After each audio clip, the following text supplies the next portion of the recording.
Hey everybody, welcome back. Tack för sist, välkommen tillbaka. Thanks for everybody that's been watching these videos, subscribing, commenting. I appreciate it. And if you're digging the videos, I'd really appreciate the thumbs up and a subscription. If it's not for you, right on. It's cool. Slide on past. We'll see you in the next one. I've been kind of heavy on the Mormon videos. I'm going to go away from that on this one. I watch quite a bit of YouTube myself. And when I was hurt a couple of months ago, I was out of commission for, well, it was damn near 2 months. I hurt my back. Usually it heals in 4 or 5 days. I had 5 herniated discs and it took quite a while before I could get back to work. So I had kind of like a mini run at retirement. And I've talked about this before. I really dig watching. It's mostly guys my age, a little younger, a little older. I'd say they range from their mid-50s to their mid-70s. There are a couple women in there too, but it's mostly the guys that have been coming across my feed for whatever reason. I used to, until just a few months ago, I worried a lot about, am I going to have enough money saved? Am I going to have enough for retirement? Am I going to live like a pauper in retirement? I mean, I'll have Social Security, and depending on when I take that, that's going to be anywhere from, I'm not taking it at 62. I'm already 62.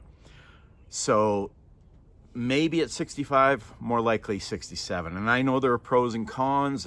You get more at 67, but you're missing out on those years. The problem right now, there's no point in me taking it, because if I take it, the government takes it all back. I make too much money, and too much is not that much. 28 grand is approximately what you can make at 62 before they start slowly taking it back. And I think they take $1 back for every $2 over that, or something like. And I'm not an accountant. Don't take my advice on any of this stuff. Go talk to an expert. But after watching a bunch of these videos, I started feeling better about my prognosis. We have some money saved up, but I've never worked for a company, so I don't have a match. There's no 401k. It's a completely different thing for me. So what we have is what we saved plus compound interest. And if you're younger and you're watching this video, start now. Do not wait. I don't care if it's 25 bucks a month. Start now. And then when you can increase it, compound interest is magic. It really is. When I look at how much money I have put into this, and how much there is now, and it's not like it's some giant sum, but it's a nice sum. It's like, how did that happen? Excuse me. And it's pretty cool. And I'll keep doing this for a few more years before I ever touch it. So I'd say I have another 5 years of compound interest growth before I start taking anything out. And even then, whatever's in there will keep growing. It'll be in a much more conservative investment stage. It'll be mostly bonds and money market accounts. Right now, I have a pretty good mix of mutual funds, all the way from high risk to low risk, to small companies to big companies, to international, Canada, China, the US. I mean, I've got a little bit of everything. I've got quite a few different funds. And I didn't think it was enough that I'd be able to retire at, say, 64, which is my goal right now.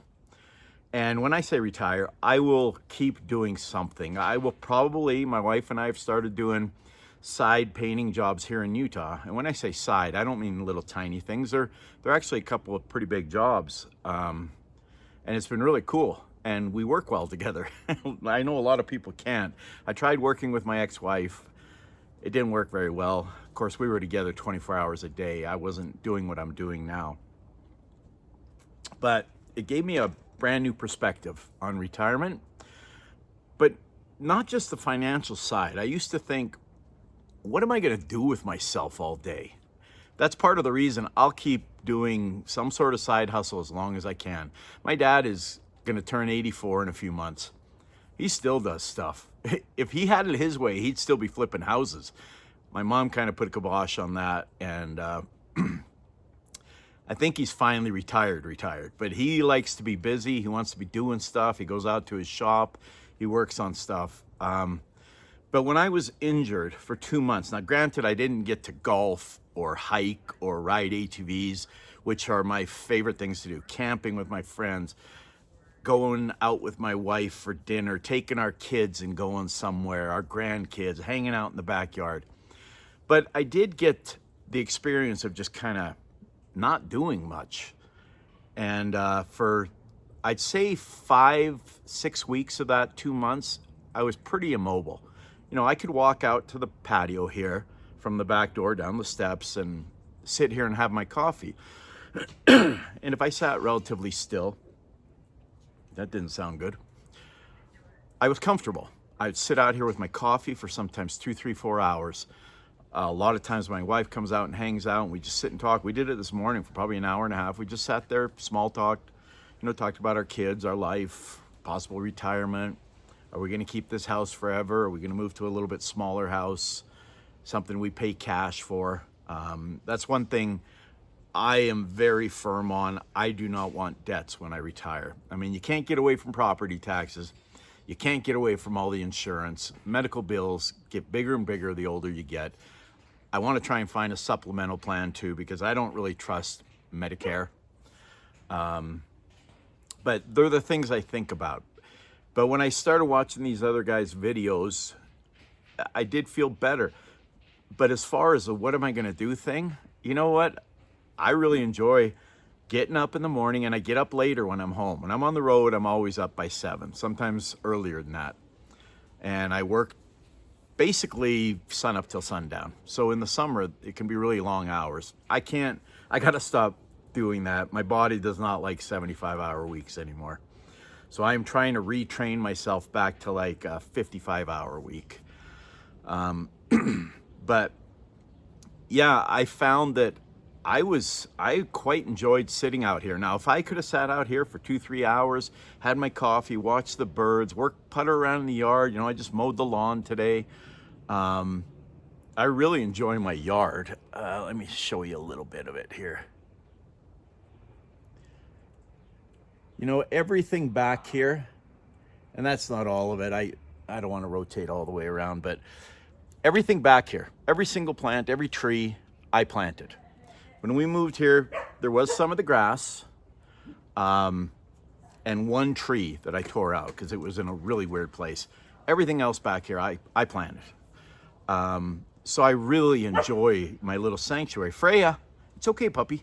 It's okay. Come here. You want to come up here? Want to come say hi to everybody? This is my little puppy, Freya. She's our big dog's puppy. she likes snuggling. And my wife's gone, and she is so attached to her, so she's been really clingy. Okay, I don't think I can do a video when it's 85 degrees with you against me like that. I'm sorry, puppy. You can sit right here, though. I'll pet you. So, yeah, I really enjoy hanging out back here and kind of, I mean, I didn't make the trees. You know, I'm not some egomaniac that thinks I did this, but I did plant everything, and I cultivated it, and I watered it, and I fertilized it. So I really enjoy it. I would still enjoy a yard that I didn't create if it was a nice yard. This is very private back here. I've got my hot tub. I can hang out. We got our fire pit. We have friends come over and sit around the fire. But you throw golf in there, some ATVing, some camping, some hiking, some just bonfires at friends' houses at night, some barbecues, you know, sitting by the fireplace inside on cold nights in the winter. I started to see that, hey, retirement could be pretty cool, actually. I'm not a guy that can sit still. It was so hard for me when I was hurt. It was so hard to just sit there. So I'd been home 2 weeks, and I remember it was a Friday morning. I got hurt on February 7th, I believe. No, 5th, and I flew home on the 10th or 11th. I didn't fly back until March 30th. But I remember 2 weeks after I got home, it was a Friday, and I woke up and I was like, and I was kind of puttering around the yard. We had cut down some trees, and I was kind of just picking up little pieces, and I was like, I feel pretty good. So I started raking, and I spent about an hour just raking, not heavy duty. Horrible idea. The next day I couldn't walk again. I couldn't move. It's an adjustment getting older. I still feel in here like I'm 28, 32, whatever prime is. And I know maybe athletically 32 isn't prime, but in here, and you're finally starting to make a little bit of money, you know, and here I feel that, but my body doesn't always cooperate. But I try to stay active. You know, I like going on walks. I think I'm actually starting to look forward to retirement. I always looked forward to slowing down, getting off the road. That part I always wanted to do. But I was worried about just being bored out of my mind. And that period, and watching these videos, there's one guy, I can think of his name, Ronnie Christensen. I don't know how old he's. I think he said he was 68 or 70, somewhere around there. And he talks about retiring on like $300,000, $400,000, $500,000. And depending on where you live, and of course you have to have a paid off house. You can't have a bunch of car loans. It is doable. I was talking to some of my friends this past weekend about that, and almost all of them were like, you can't retire on $400,000. You know, I don't talk to people about my finances. I didn't tell them how much I have saved. I was just talking about these videos. And I'm like, you know, if you think about your Social Security, and especially if you have a little bit of a side gig where you make a couple of grand a month, and then you have your retirement savings. I don't plan on touching our retirement savings for several years. You know, 5, 6, 8 years. I'm hoping to just leave it alone so it can grow another 6, 7 years.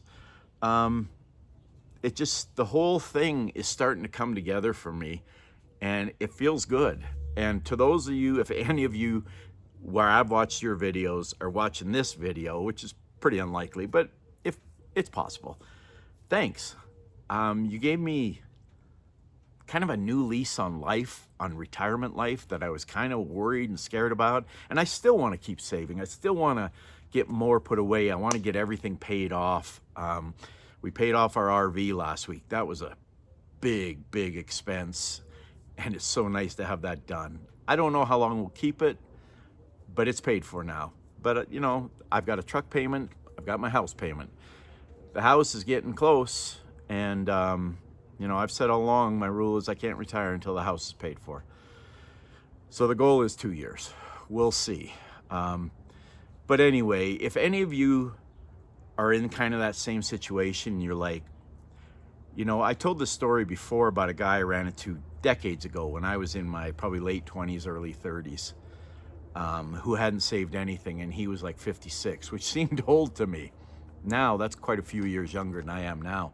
But he hadn't saved anything. But I had started, I guess I must have been like 36, because I'd been investing for a couple of years, and I didn't start till 34. But I told him, you know, start anyway. If you save up 50 grand in the next 10 years, that's a little bit you can take out every month. If you can take $300, $400, $500 out a month, just have that little extra cushion. I mean, ideally, it'd be nice if you'd have started 30 years ago and had, you know, $700,000 in your account, but you don't. Don't let that stop you. And like I said, I'm no expert. Do not take my financial advice. This is just me musing about my life. So, anyway, I'll keep this one a little bit shorter. I am going to follow up on my last video, which was, I think the title was something like, I didn't leave Mormonism overnight, because there were a lot of cool comments. I read them all. One of them was like a book. I appreciated his comment, but it took a while. It was a long, long comment. But I want to address some of the things were brought up, but I don't want to do it here. I want to keep this more light. My life is not consumed by the Mormon Church, no matter what some of you think. Just got a new smartwatch, and it's buzzing me all the time, telling me crap. I don't know if I like that.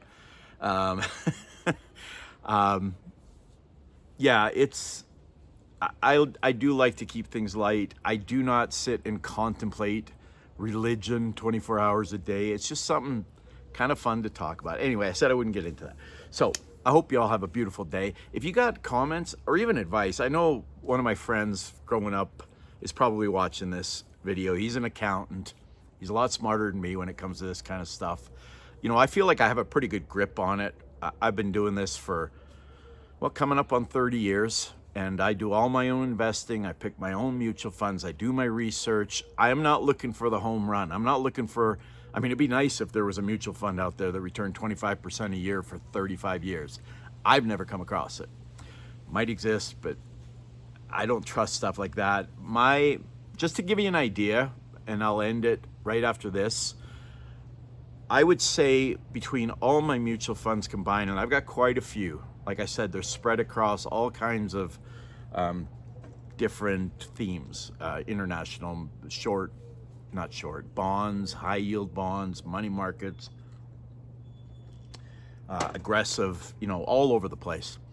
I would say, I know the one mutual fund account I have with one company, I've averaged about 9.4, 9.5%, and that's the one I started with. So that's coming up on 30 years. That's a pretty good indication. There are mutual funds within there that have done 21, 22% a year, but they don't consistently do that. And they're also the ones that are more likely to take a dive in bad years. So I really try to limit the risk by diversifying. That's the word I was looking for. So we can get into this more. It's something I really enjoy talking about. I might actually pull out, print out all my mutual funds. I'm not going to give you numbers. Some of these guys give numbers. I'm not interested in I don't care about people that's not what I mean. I care about all of you. I don't care if people I don't know how much money I have. And I don't really care if my friends do either. I mean, I do okay. But it's just not something I want to put out there. But I could talk about, what percentage is in this fund, what its return, just to give you ideas for those of you that are, brand new to this thing. A lot of you watching this, I'm sure, are much more knowledgeable than me, and I will read your comments and advice. So have a beautiful day. It's back on the road again for me, probably till the 4th of July. We have a camping trip for that weekend. A place we go almost every year up in the mountains, and we go to a rodeo. It's a lot of fun. 250th anniversary coming up. God bless America. Thank you for watching. I really appreciate it. Tack för denna gång. Men snackas igen snart. Remember, be nice to everybody. You don't know what they're dealing with. Peace. Love.